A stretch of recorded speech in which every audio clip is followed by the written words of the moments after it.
Hello, everyone, and welcome to the Raising Independent Kids in an Anxious Generation webinar hosted by the Human Flourishing Lab at the Archbridge Institute.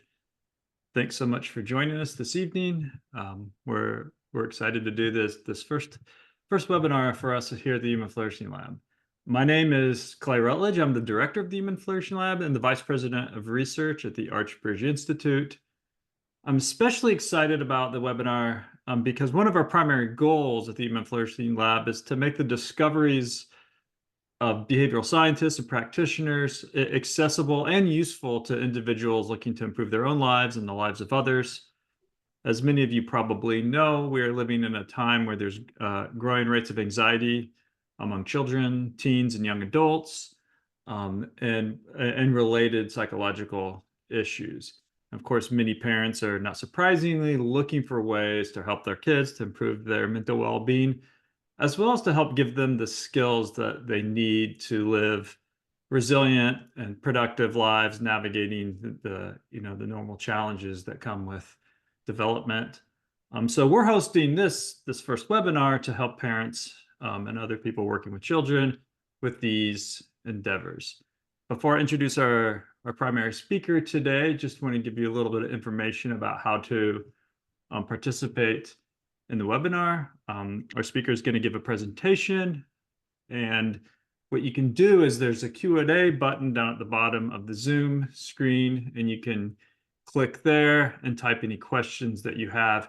You also have the ability to hit the like button, so it's kind of like voting for questions that maybe you'd be interested in asking yourself or would like to get the answer to those. So definitely feel free to type in there at any time. And then after the speaker's presentation, I'll read these questions to him, and we'll try to make it through them. So let me introduce this evening's speaker.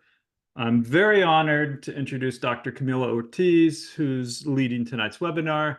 He's a clinical psychology fellow here at Archbridge Institute Human Flourishing Lab and an associate professor and director of clinical training in the clinical psychology doctoral program at Long Island University Post, where he teaches clinical classes that focus on cognitive behavioral therapy and evidence-based treatment for children and adolescents. His scholarly research focuses on parenting, disruptive behavior problems in children, child anxiety, and elimination disorders. He's the developer of independence therapy for child and adolescent anxiety, and he's also a licensed psychologist in New York State and maintains a private practice where he sees adults and children. So very excited to have Camilo here to share his work with him, and I will turn it over to him. Thank you, Camilo. Thanks so much. So let me share my screen. That look good? That's great. Okay. So I'm going to try to make today's talk practical. And we're going to start off with what is the problem. So it's not going to be news to a lot of people that kids are not doing super well these days. So I just want to go through a little bit of data on this, but I promise that this talk is not going to be all doom and gloom. I'm going to present a hopeful future if we can make some changes. So this slide shows the percentage of US teens who have had at least one major depressive episode in the past year. And we see that something happened around the early 2010s where we saw an increase. Now, girls have always had higher rates than boys of what we call internalizing disorders, which are anxiety and depression. But we saw that distance between girls and boys got much bigger in the last decade. Here we see mental illness among college students, and we see anxiety and depression, but we also see several other types of mental illness, but we see the big jump in anxiety and depression among college students. Now, there has always been the potential theory that it's not actually that kids are doing worse. It's just that we all are much better these days than we used to be at identifying emotions like anxiety and depression. So maybe kids are just better at reporting these things. But when we look at more objective measures of mental illness, like emergency room visits for self-harm, those also have increased dramatically. And here we see that girls have paid the biggest price, 188% increase in self-harm since 2010. So it becomes hard to argue that this is an artifact of reporting. We are actually seeing objective measures of poor mental illness going up. This slide is important because the worsening of anxiety in our society is not affecting everybody equally. And we generally see that the older you are, the more you are protected by this increase. So it's really the young and particularly teenagers and particularly teenage girls who have seen the biggest increase. But people my age, I'm embarrassed to admit that I'm in the 50 plus, we have really not seen an increase. And I have some theories about why that's the case. Another objective rate that we look at is actual completed suicide, and we also see quite a big increase. There have always been variations if you look back 50 years in suicide rates in kids. And so scientists don't get super excited about small changes from year to year. But again, something happened in the early 2010s where we started seeing very large increases. Now, when we look at behaviors of childhood, not necessarily relating to mental health, like the percentage of US kids who say that they met up with friends almost every day out of school, we see those behaviors also changing. And I think we would all admit, we would all agree that being around your friends is generally a good thing. And so we see pretty sharp declines in that behavior. What about the future? We ask high school seniors, how are you feeling about the future? And specifically the statement, people like me don't have much of a chance at a successful life. We see a sharp increase in the number of kids who say that. So not only are kids reporting that things are not going well for them now, they also are reporting a sense of pessimism about the future. All right, so we see that child outcomes are getting worse. And we also see that parenting has changed over this same time period, and actually over a longer time period. So even going back to the 30s, when this photo on the left of the Little Rascals was filmed, we see big changes in how parents approach the job of parenting. And you know, if we were to be able to go back in time to the 30s and describe to them what parenting is like now, I think they would be quite surprised. And one thing that we see is that parenting has become much more intensive than it used to be. So the photo on the right is an actual type of babysitting that was done, which is attaching a cage to your window and letting your even infants sit on that cage. This was taken in New York City. I believe it was in the 20s as well. You would get a call to the police if you did that, I think, right now. But that was a totally acceptable thing to do with your kids back then. So not only has parenting changed, but there are a number of other variables that could be associated with the worsening of mental health in teenagers. And so we're not sure what percentage of the worsening of mental health is associated with any of these things. But I don't want to give the impression that I think this is all about parenting. We see social media use exploding, less face-to-face interaction between children, the rise of cell phone use. There are a lot of things going on. But it is quite clear that parenting has changed. And I'll just give one example, and this is not necessarily a bad thing, but when we look at the incidence of spanking, it it has and continues to go down by about 1% per year. And so I'm not suggesting spanking, and I'm not saying that it's a bad thing, but there are clearly changes happening in the way that we approach parenting. But overall, again, this idea that it is much more intensive than it used to be, I think, is without doubt. So this is an evidence. It's something I found on Twitter, but it's I think funny, because if you talk to anyone my age or people who grew up in the 70s or 80s, this feels real to them, that parenting today requires a lot more work than it used to be. Well, let's actually look at some data. So work by Susan Bianchi and others has shown that, shockingly, today's working mothers spend just as much time tending their children as stay-at-home mothers did in the 70s.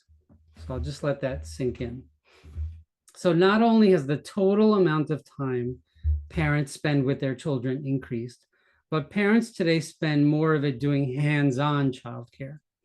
So time spent on activities like reading to children, doing crafts, taking them to lessons, attending recitals and games, and helping with homework has tripled since 1975.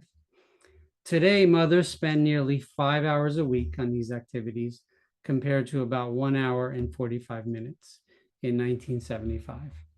And here's the thing, despite tripling the amount of effort in terms of time, when we survey parents about how satisfied they are with their job as parents, they are reporting that they are more unhappy than they used to be. They feel like they're not doing enough. So there's a big disconnect. Parents are objectively doing much more and feeling worse about their job as parents. And even parents' own leisure time, like exercising or socializing, is much more likely to be spent with their children than it used to be. And here's where the concept of helicopter parenting comes in. So helicopter parenting can be defined as a style of child rearing in which an overprotective parent discourages a child's independence by being too involved in the child's life. So here's that idea again of over-involved parenting, stepping in prematurely, and we'll talk about what effect that might have on kids. One more thing about the time spent on kids. We see that for all parents, time spent has increased, but particularly for college-educated parents, we see a bigger increase than for less educated parents. Now, when we look internationally, one question is this just an American phenomenon or an Anglosphere phenomenon? We find that that's not the case. And so in non-English speaking countries in Europe, we see vast increases in the amount of time that parents spend with their kids, with one exception, which is France. Parents are actually spending less time with their kids. And interestingly, France is one of the few countries where we have not seen an increase in suicide among teenagers. So correlation, not necessarily causation. So overall, the result is a parenting style that sociologist Sharon Hayes calls child-centered, expert-guided, emotionally absorbing, labor-intensive, and financially expensive. And I would add unrelenting and exhausting.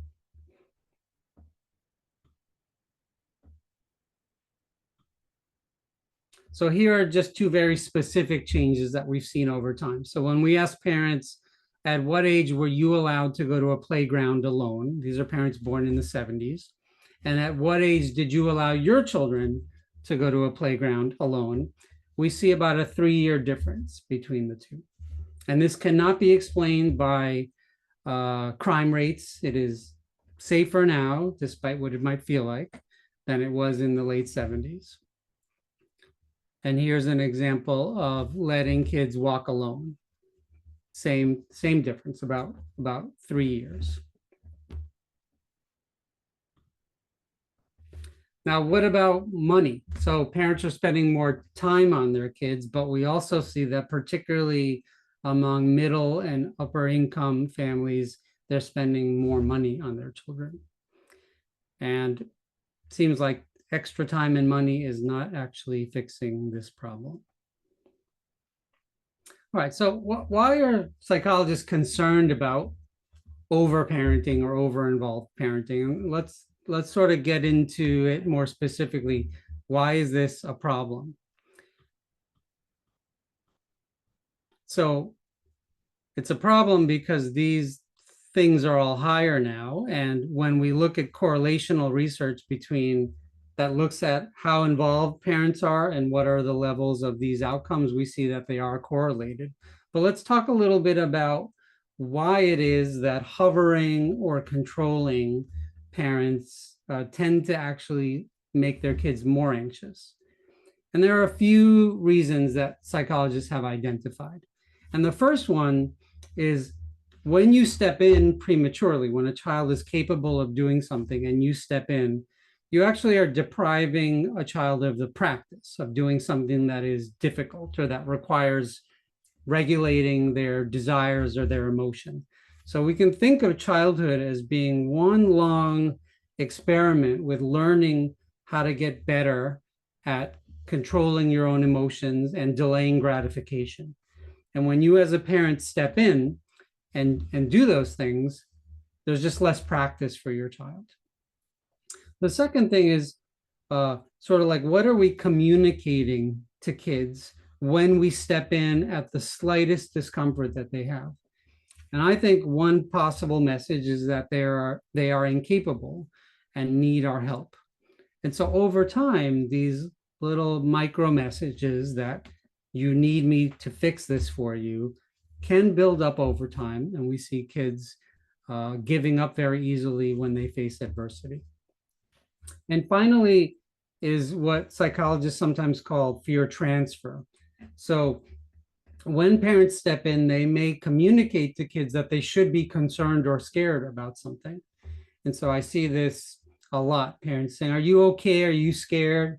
And I watch kids and I often see them, I'm sort of mind reading a little bit, but like, should I be concerned? Should I be scared? And so by constantly stepping in and asking kids how they're doing, we may be actually sort of transferring our fears to them. All right, so every talk needs a little catchy slide. And so here's mine. This is what I call the 4 Ds. So my hypothesis is that kids need lots of practice with these 4 things: discomfort, distress, disappointment, and even danger. And overprotective, overparenting robs kids of the opportunity to develop skills at handling discomfort, distress, danger, and disappointment. It somehow, what is called good parenting seems to have changed to mean to protect our kids from the 4 Ds. And what ends up happening is when we do that, we make them less capable of handling the 4 Ds, particularly when they leave us and are away at school or starting their lives and we're not there anymore. If they haven't had practice with these, they tend to not be so good at it.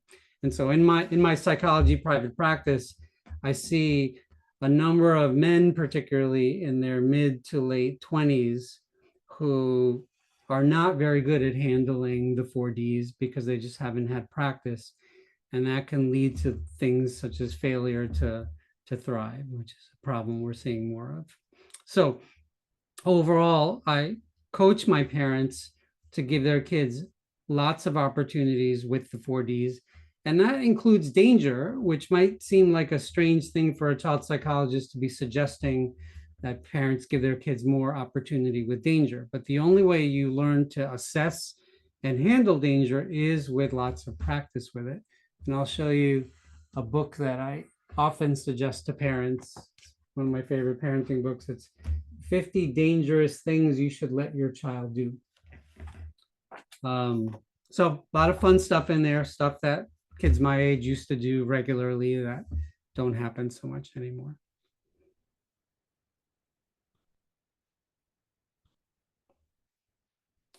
All right. So if parenting that is robbing kids of opportunities to handle the 4Ds is bad for kids, what can we do about it?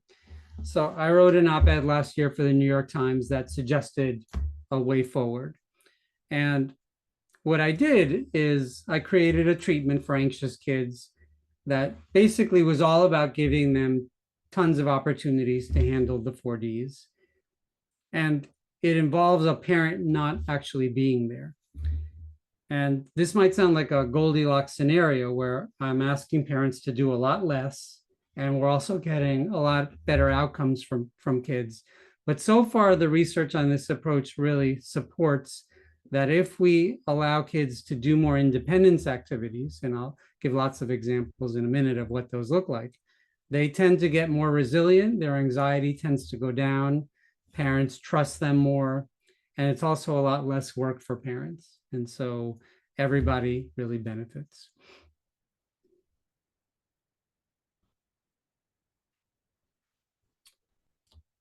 So as part of this treatment, one of the things that we want kids to do is, again, to have experience with some degree of danger. And we have a place in New York City called Governor's Island, which is between Manhattan and Brooklyn. And they have this fantastic place called the Yard. And this is what has been called a junk playground. And these are starting to appear around the world. And parents are not allowed in the Yard. And there is inherently some danger. There are saws and hammers and 2x4s and things like that. And there are a couple of adults who work for the Yard in there, and they're instructed to only intervene if a child is in imminent risk of hurting themselves. But what we have observed is that they rarely need to intervene, and kids are getting really good practice with doing things that require a lot of attention because there is some inherent danger in them.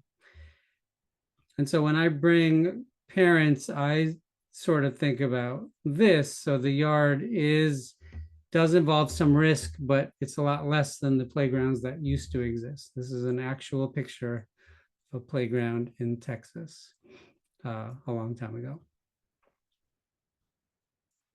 So this is a better picture of what it looks like. And as you can see, there's lots of junk in there. And this is a really new experience for a lot of kids. And they love it, and they don't want to leave.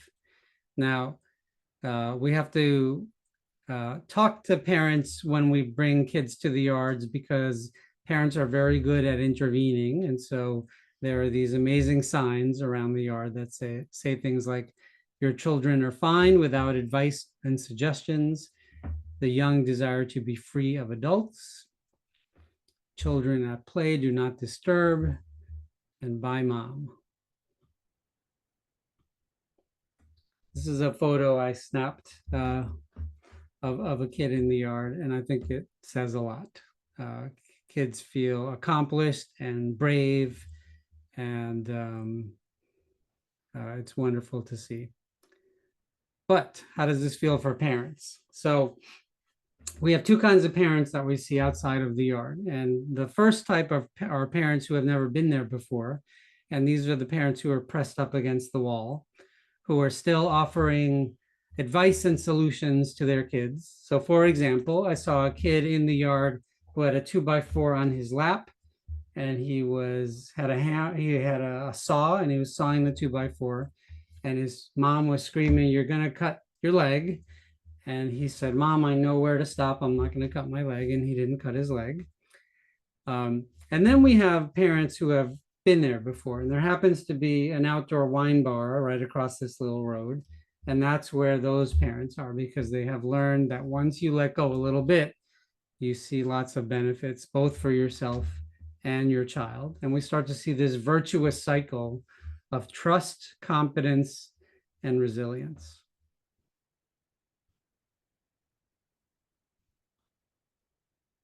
Okay, so let's talk a little bit about this treatment that I've developed. And basically, it's really simple.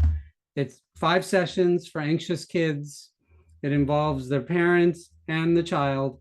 And all we do really after we talk about the value of independence is we pull out a calendar and we give kids the opportunity to do independence activities, one per day, every day. So the treatment just starts off by asking kids, what is something you'd like to do independently that you don't usually do? And these include things like riding a bike somewhere without a parent, picking up groceries, cooking something, going sledding, climbing a tree, going to an arcade, starting a lemonade stand. Now, parents have veto power. So anytime we talk about independence activities, they are allowed to say that that's not allowed in our household, especially because some of them do involve risk.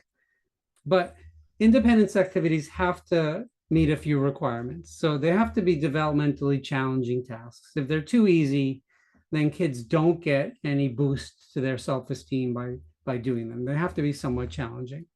They have to involve some risk of discomfort or danger. And we're talking here, we've tested this on kids who are between the ages of 8 and 13, but there are certainly versions of independence activities that could easily be done for younger or older kids. So there has to be some risk. These activities can be chosen by the child and actually should be chosen by the child because this is the first step of independence. And if they can involve other kids, particularly other kids of mixed ages, then we get added benefits. So there's a whole line of research about how mixed age free play has disappeared and all of the advantages of kids playing with other kids who are different ages. So we often see that with independence activities. They can be carried out indoors or outdoors. And in and of itself, the exercise of brainstorming independence activities is really fun for parents and kids. So here's a list of lots of possibilities. So if you're a parent, maybe your kids already do some of these things. Maybe some of these feel way too risky to do, and maybe some of them feel like there would be a little bit of a stretch. So I'll give everyone a couple minutes to take a look. And also ask yourself if you did any of these as kids, and in particular, if you did, are there any things on here that you did and maybe even have good memories about, but that you would not want your kids to do or might be worried about them doing? And that's something we see a lot of. We ask parents right at the beginning of the treatment, what are some of your fondest childhood memories? And they are always independence activities, by the way. And then I ask them, would you allow your child to do these things? And often the answer is no. So then I get curious and I start exploring with them, what's the difference there? And usually parents feel some bit of discomfort because they know these activities were good for them, but they wouldn't allow their kids to do them. And then we start talking about that as well. Now, a lot of these activities and these concepts came from an organization called Let Grow. And so it's a website that I really suggest parents go to, letgrow.org. And it was developed by a woman named Lenore Skenazy, and I'll talk about her in a second, but I just want to give credit that a lot of this comes from her. So Lenore became well-known about 15 years ago when she let her son take the New York City subway from Midtown to the Upper West Side by himself. And she was a reporter for a local newspaper and wrote a story about this. And within a week, she was on every talk show in America, labeled America's Worst Mom. And she started this organization that seeks to increase independence in kids. And all of these independence activities that you saw earlier, the way that they do them is they go into schools and they have teachers assign just one time a week an independence activities to kids.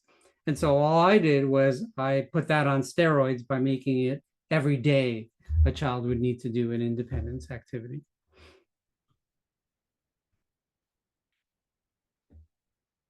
So this video is a little bit off, but the audio should still work. And so this is a child talking about what his experience has been like doing independence activities as part of the Let Grow project, which is done in schools.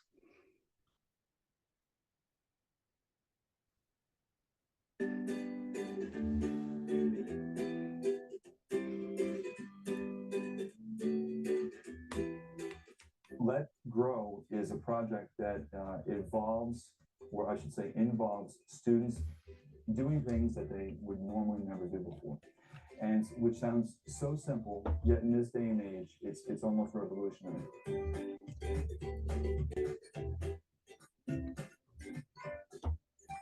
Cooking something new, cleaning something, going to the store and actually purchasing something, watching a sibling for a little while. Certainly it's not the norm to ask them to, or to allow them to go ride their bicycle alone, or you go next door and ask Mrs. So-and-so for the sugar. We tend to hug them.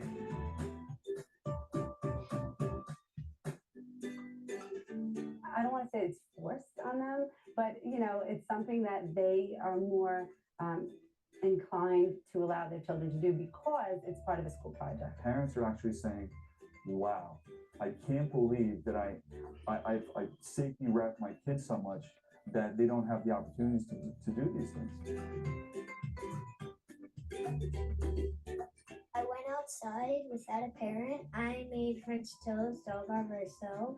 I found an ant colony in my backyard and I tried to pry them out. I went outside and I grabbed my bike and I tried to do a wheelie. I learned to ride a skateboard outside by myself. They're thanking us. My child's doing the Let Grow project. I feel like the Let Grow project has changed my parents, like how they look at me, because if they're really frustrated, they can ask me to do something around the house. Because if I never did the Let Grow, I feel like they never would look at me like that. Now that we're in 5th grade, next year we have to go to middle school, we have to start feeling more responsible, and Let Grow helps us do that. I see them on Facebook, and the parents are showcasing what their child is doing, and then not only did other parents in other communities see it, now those parents in other communities are saying, I want my kids to do this, and I want this to be their homework in my school district.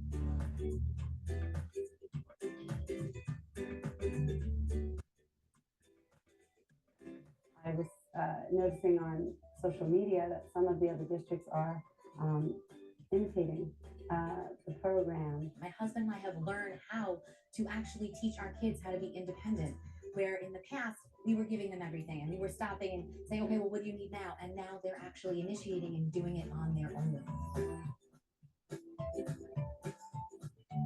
To change a parent's way of parenting is almost impossible until you provide an opportunity for them to see their own child do something new and different.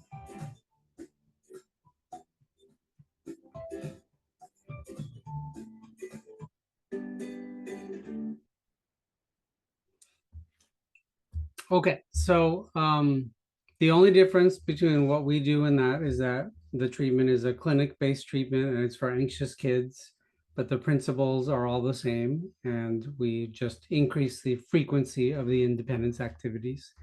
And so I will wrap up by showing you a TikTok that I think sums up a lot of what I'm talking about, and I think this is adorable. You want me to help, bro? No, thank you. No, thank you. What do you want me to do? What about yourself? What? What about yourself? I'll do this one, so let me do that. You try! What about yourself? All right, so You want me to help, bro? I'll just put my information up here, and then I will stop sharing in a second so we can go to Clay.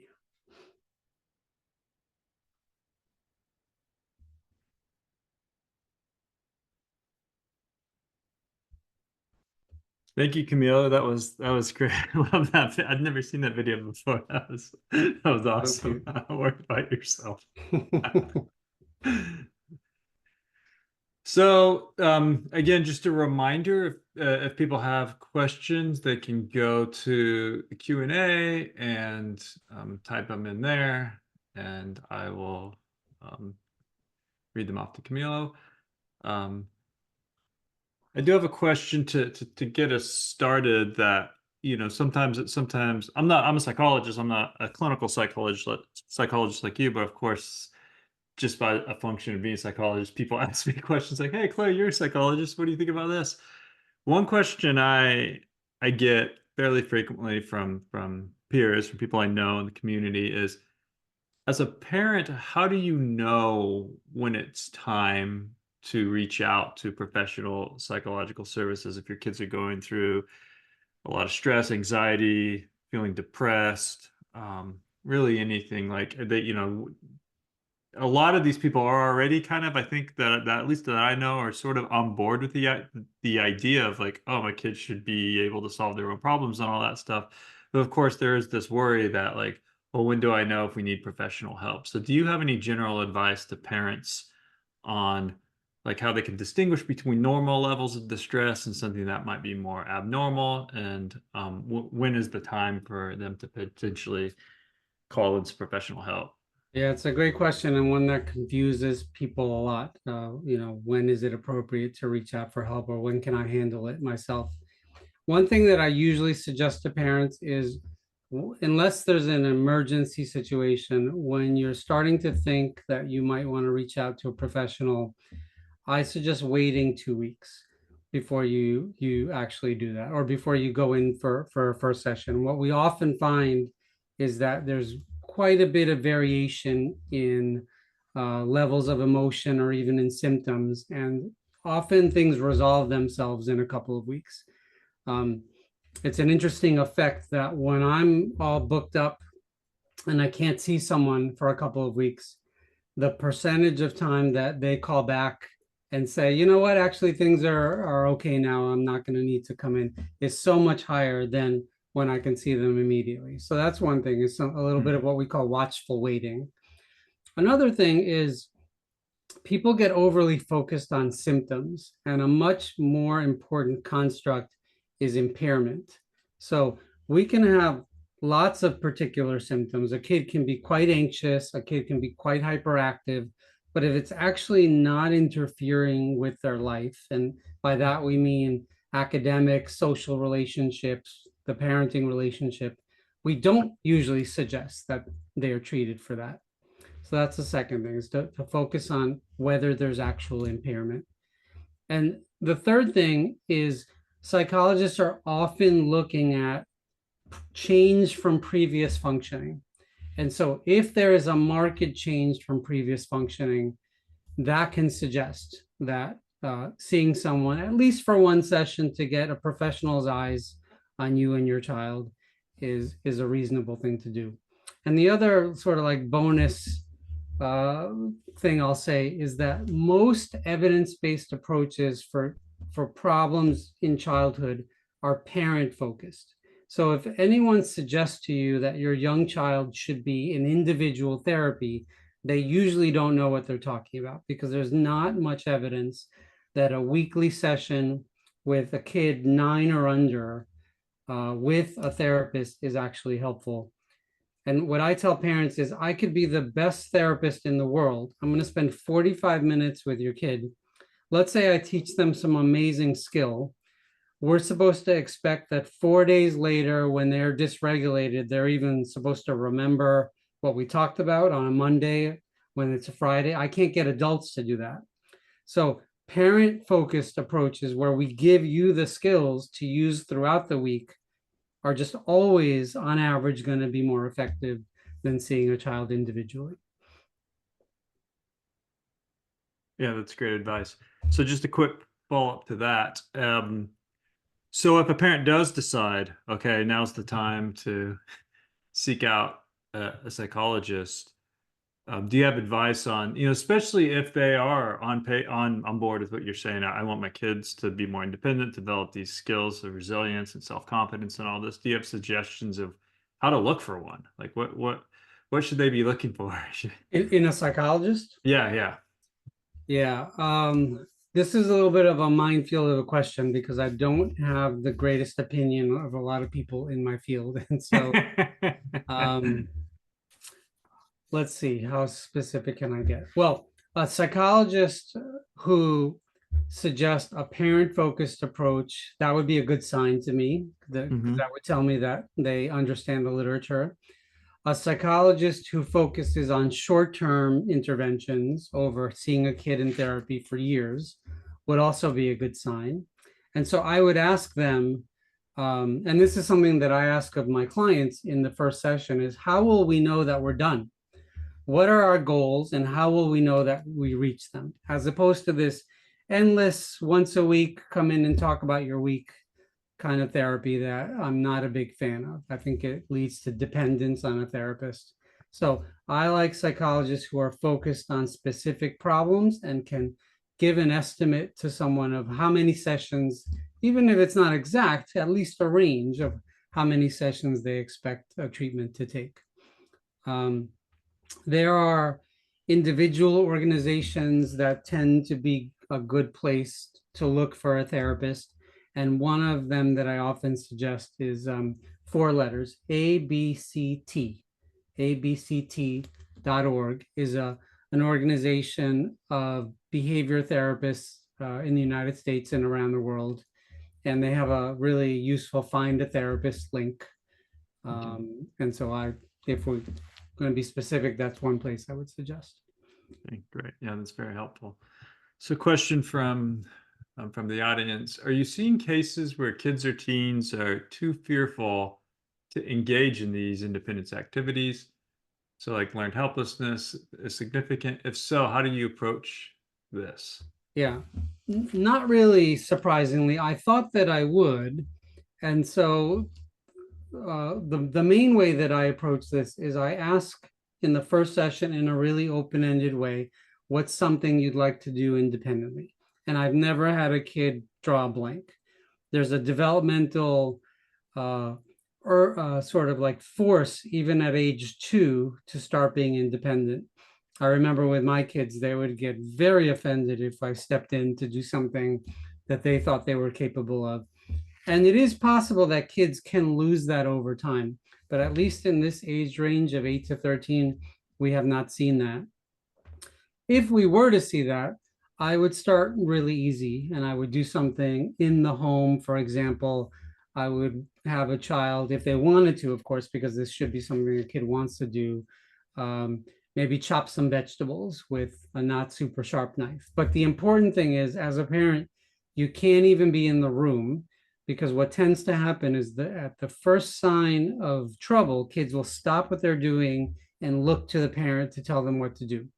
And this is what we're trying to get out of. So it's important that kids are not even in the physical, parents are not in the physical place. You can be home, but something like dropping a child off at a supermarket with a shopping list, and then you can wait in the parking lot or you can drive home is a much better independence activity because they're forced to figure it out on their own.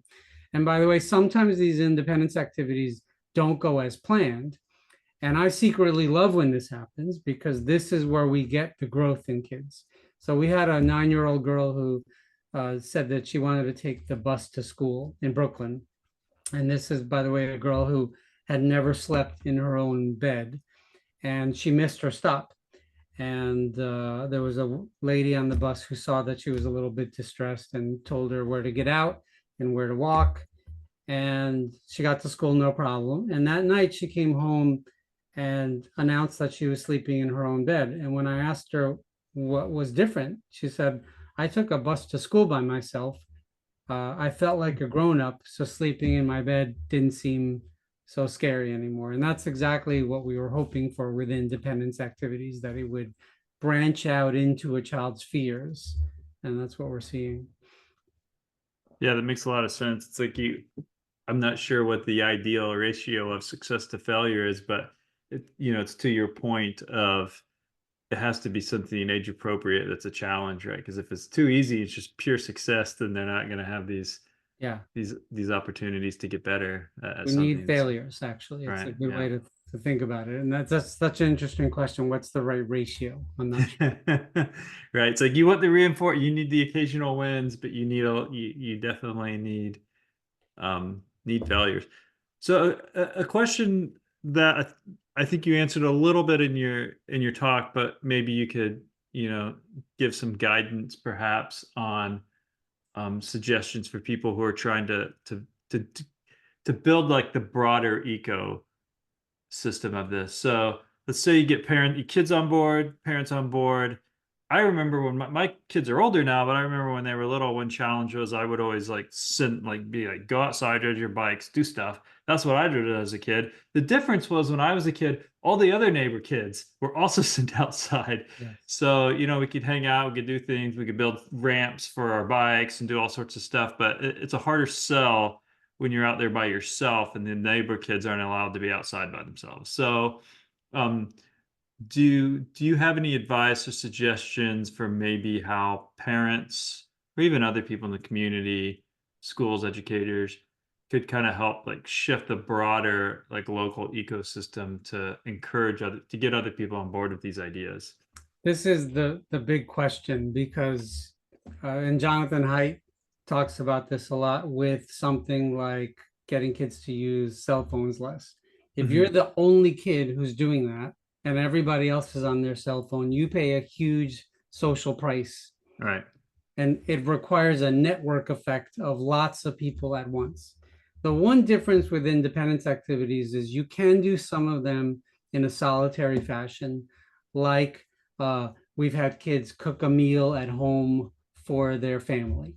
And so this doesn't require other kids. And when parents start to tell other friends that their child did this, then we start to see the piling on of more and more families that want to do this. But it is a question that I don't have a great answer for because we need this to happen nationally for us to really move the needle. So somehow independence has to become cool. Right. And I'm not quite sure we're there yet. It's like we need this to happen nationally, but it's like it also needs to happen sort of bottom up from these individual communities, and that's why I think the Let Grow organization that you mentioned, and I believe we provided, and you provided a link to their website, is a good resource, I think, too, for like parents and teachers. Seeing that happen in the school, the example of the school video you showed was great, because I think a lot of times, parents can feel pretty, even if they're on board with these ideas, can do a lot of social comparison, right? And feel pretty isolated and be like, am I doing the right thing? And how, but if you get educators, if you get other people in the community kind of saying, no, this is a good idea. The wine bar across the street that might be that might be a pretty good entrepreneurial activity too for somebody wanting to facilitate this. Yeah. We've had a lot of parents start going on dates again because they don't feel the need to helicopter, be around their kids every moment, and that might be a good selling point to other families as well. Yeah, that actually speaks to another question. Like, obviously, we're focused on the mental health of the kids here, but a lot of the stuff you were saying, and even some of the data you pointed to, sort of suggests that this is good for the mental health of adults too, because a good source of parental anxiety is, in a way, self-inflicted from this. Yeah, it's the never-ending belief that whatever you do is not enough. Somehow that has infected our culture as parents. More parenting is better parenting. And I really do believe there is this sweet spot where we can get parents to be a little more selfish with their time and do a lot less, and it actually benefits kids and parents. We had one mom who the first day their child was doing an independence activity, which was to walk home from school by himself, was so nervous that she had to take the day off from work. And the next day he did the same thing and she was able to go to work. She was still super nervous, but by the third day, it was much easier. and she got a tremendous benefit from not having to pick him up from school every day. And he got a tremendous benefit from walking home by himself. Yeah, that's great. That's a great example. Seeing if there's any other questions here.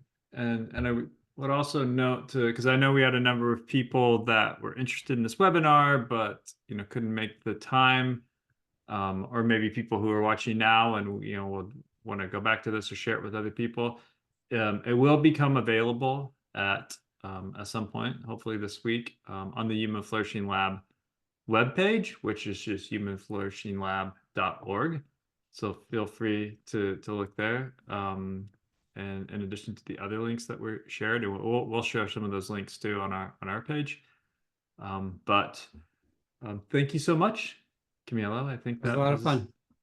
I think very, very, like you said, very and positive too. I mean, you see all these statistics all the time. We write about them a lot at the lab. It's good to see not only their solutions. This happens to be a case where it seems like the solutions are like very, very like easy in a lot of ways. It's like you just have to have the will to do them. Very accessible, free, non-costly. But so this is that's very, very encouraging. Makes me much more optimistic. I'm glad to hear that. So thanks so much, and thanks everyone for joining us. And yeah, please feel free to go to the lab and reach out to us. We have contact information there if anyone wants to follow up with anything. So thanks so much, Camille. Thanks.